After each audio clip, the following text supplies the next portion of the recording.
So I would like to express my sincere and humble respect toward all the senior monks listening in today, especially the most venerable Withe Thammaporn, who we heard from just now. Greetings also to all the junior monks and other members of the monastic community listening in.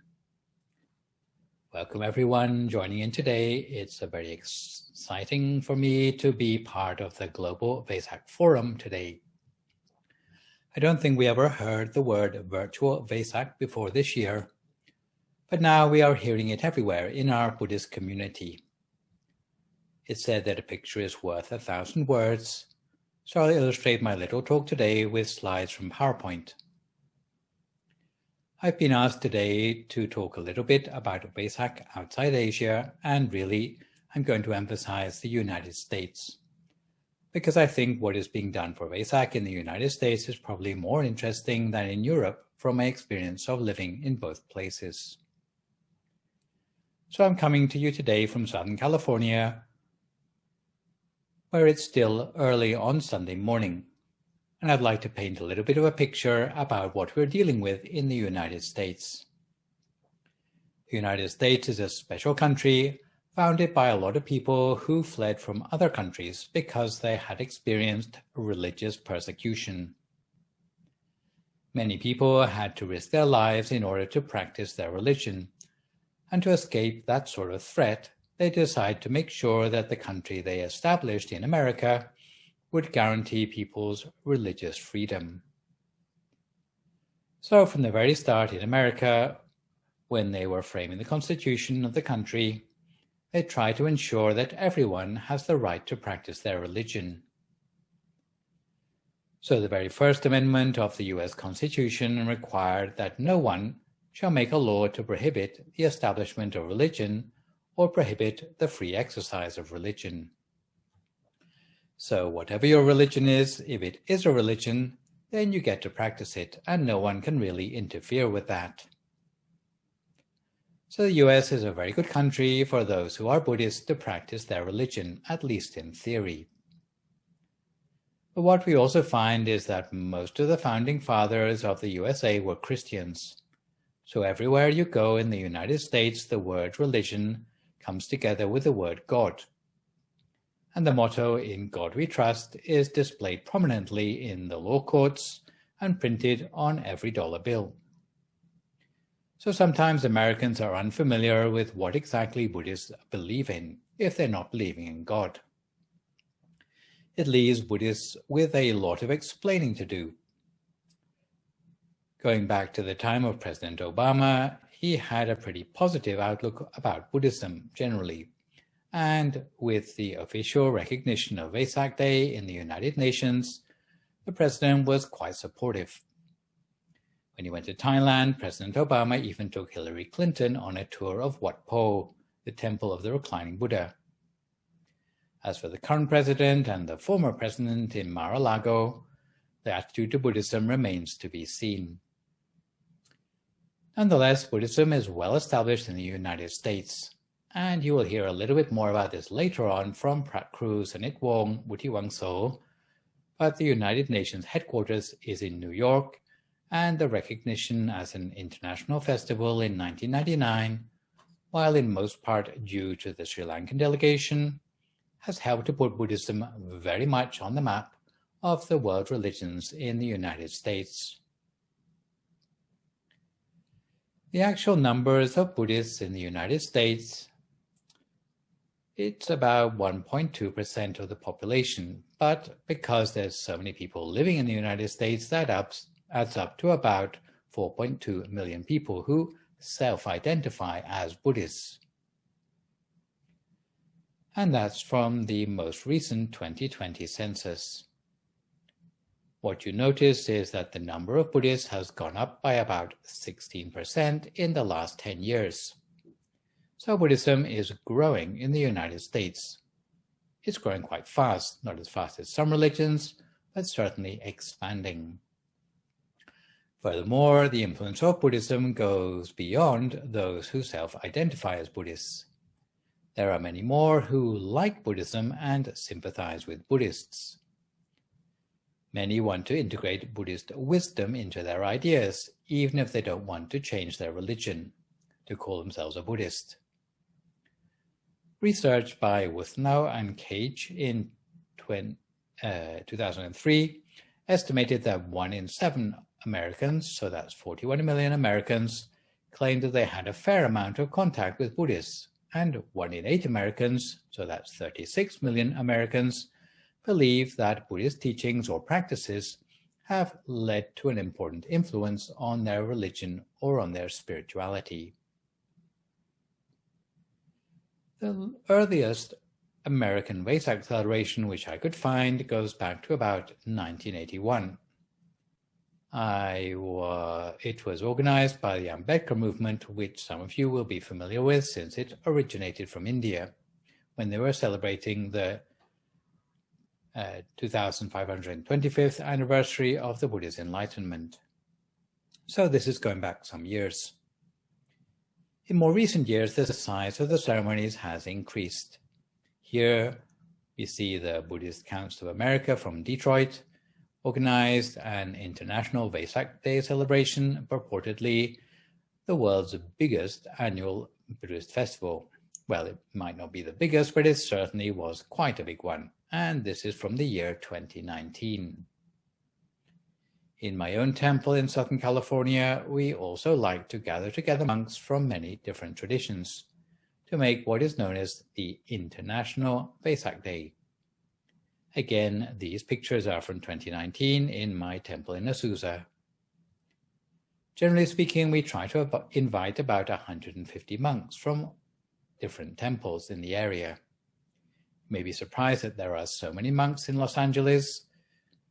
In fact, they're not all movie stars, but because so many Asian people now live as Asian Americans in Southern California, there are hundreds and hundreds of temples in California. What generally happens on Vesak Day is that all the temples organize their own activities, but none of them organize anything together.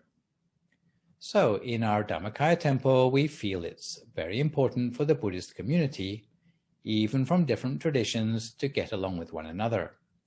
So we organize a big offering ceremony. What you can see here is offering the monastic requisites to all the monks from the different temples. The supporters from our temple in Azusa, mostly Thai, Laotian, and Cambodian supporters, are very glad to support the monks of all different Buddhist denominations. After offering requisites to the monks, there is a procession to bring the candlelight around the Buddha statue. Monks also make the procession round the Buddha in homage. And then we invite representatives from all the monastic communities, whether it be the Theravada, from the Mahayana, or from the Vajrayana, to light the main candle beacon. You can find all these traditions in Southern California. And they are the main representatives here for lighting the candle beacon in homage to the big Buddha. And then everyone, even those who are attending, who are just meditators, whether they are Buddhist or just a Buddhist sympathizer, can join in with a candle lighting ceremony to make a big message which lights up in little candlelights. And on this particular day, we made the Vesak Day display, which can only be seen clearly from the air, that peace already exists within. And that is also the name of my temple, Dhammakaya International Meditation Center in California. Unfortunately, even though we have all the freedom of religion, the freedom to worship, the freedom to establish religion, but when there is a threat to everyone's health, then the health and safety of everyone involved becomes more important than their constitutional rights. So for a whole year since March 2020, then we were not allowed outside of our temple, and no one was allowed to come in.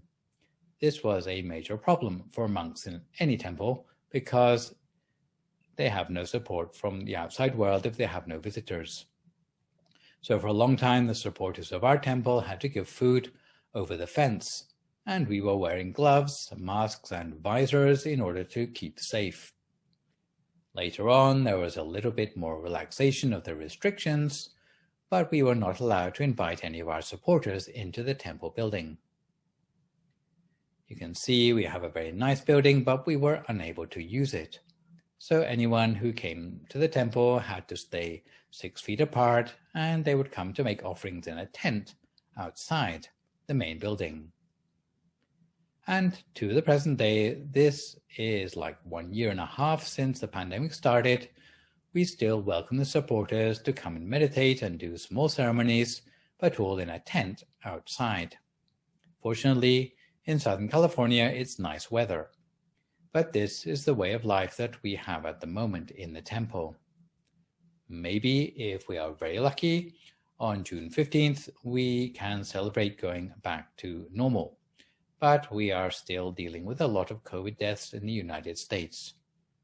The United States still has the biggest number of COVID deaths in the world, so we cannot be reckless about health or the danger of the COVID virus.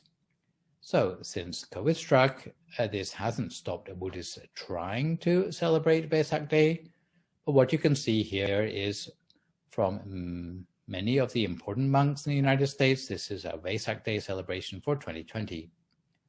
Last year, my temple didn't manage to do our big ceremony because we couldn't invite people in, especially monks from other temples.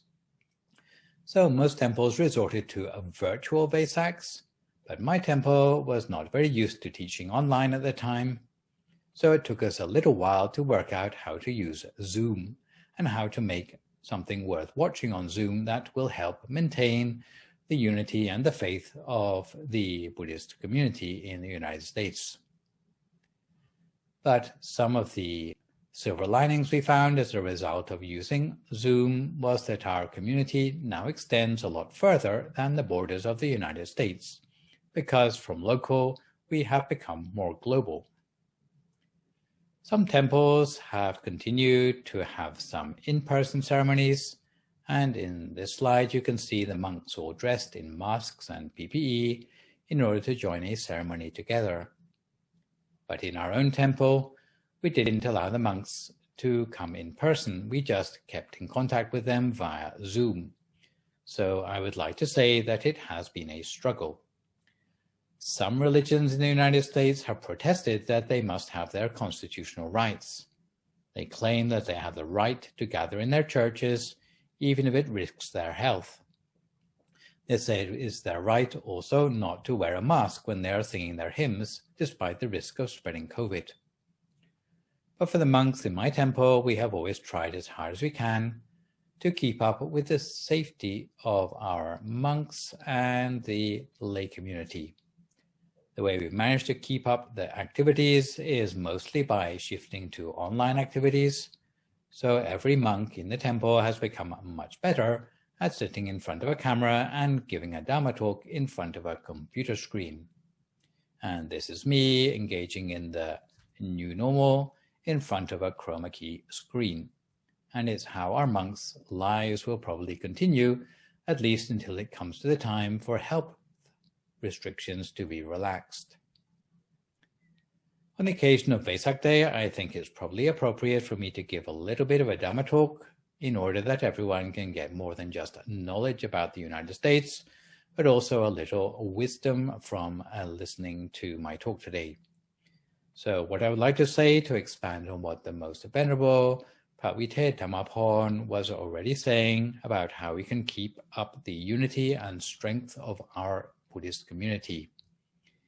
Even although we are separated by so much health concerns, wherever we are in the world, I think in order to be together, whether it's the Sangha of the Buddhist monks from the various different traditions, or the Sangha of the 4 parts of the Buddhist community, the laymen, the laywomen, the monks and the female monastics, that we do need to practice the Dharma for ourselves.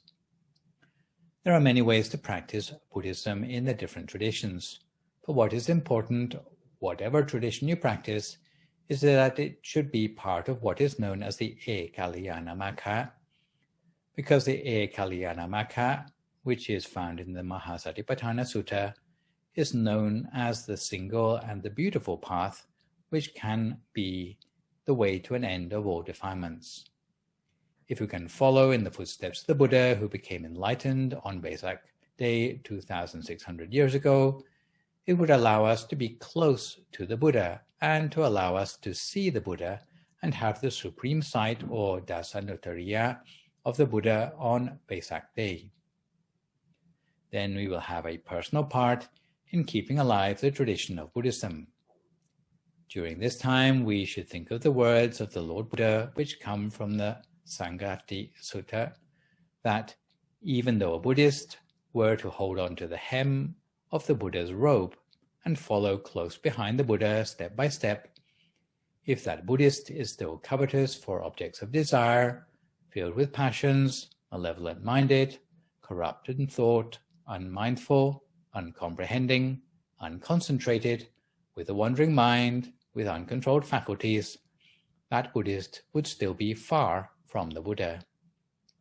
So this means that anyone who is not working to train their mind cannot really be close to the Buddha, even though they might be sitting right next to him, because someone with an uncontrolled mind will not manage to see the Dharma. And if they do not see the Dharma, then they will never see the Buddha. But for any Buddhist, even if they live 1,000 miles away, even if they have only got the virtual Vesak, even if they are in another country far away from the Buddha is living, but they are not covetous of objects of desire, not full of passion, not malevolent-minded, uncorrupt in thoughts, if they have mindfulness established, clearly comprehending, concentrated, and of a unified mind, then they will be close to the Buddha. That Buddhist will be able to see the Buddha because, first of all, they will manage to see the Dharma, enabling them to see the Buddha in sequence. And in this respect, I would like to say that any form of meditation is something that you can do at home. Even if you're unable to go to the temple, even if they don't let you out of your house because you're on lockdown. But if you practice meditation, you are close to the Buddha and following in the footsteps of the Buddha. In this respect, I would like to say that anyone who practices meditation properly, and my own tradition, we tend to focus at the center of our body, to visualize there, but really any sort of meditation that leads you to your center inside your body can be considered proper meditation and will eventually lead you to develop what is called the inner eye of the Dharma. From all the chanting we've done, we are already familiar with the Dhammacakkappavattana Sutta. So we know that when we develop a vision or jakku, it will come together with special knowledge or jnana. It also comes together with special wisdom or panya and develops into special insight or vichara, as the Buddha has already exemplified for us by becoming enlightened on Vesak Day 2,600 years ago. For today, I would like to wish everyone to have the inspiration to practice the Dharma without end, whatever circumstances you find yourselves in and whatever you're doing, to try to join with the ceremonies wherever you are. If you cannot join in person, there are many activities available online. Even in my own temple, we have 2 ceremonies coming up.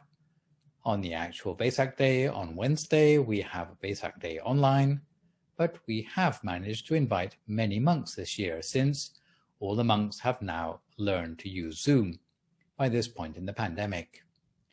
So we've invited our 150 monks, but they're all on a Zoom call with us to be able to join with the ceremony.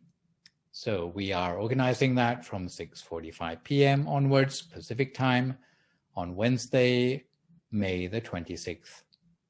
For those who consider themselves more as Buddhist sympathizers, on the following day we have what is known as a full moon meditation, which we do every month, but this month is the special theme of the Buddha as a great teacher, because that is a topic many people would like to learn about, to hear an inspiring example. So the Buddha-themed full moon meditation is on Thursday, May 27th, again in the evening, starting at 6:10 p.m., according to Pacific Daylight Time. So for today, I would like to encourage you to keep going as a good Buddhist. And if you practice the teachings of the Buddha, then the Dharma you practice will protect you from the COVID problems. I wish you all a very happy Vesak 2021. May you all continue to be inspired to practice the Dharma in the Buddha's footsteps while riding out the pandemic in safety. Hopefully the pandemic will recede very soon so that we can all see each other in person again. Sadhu.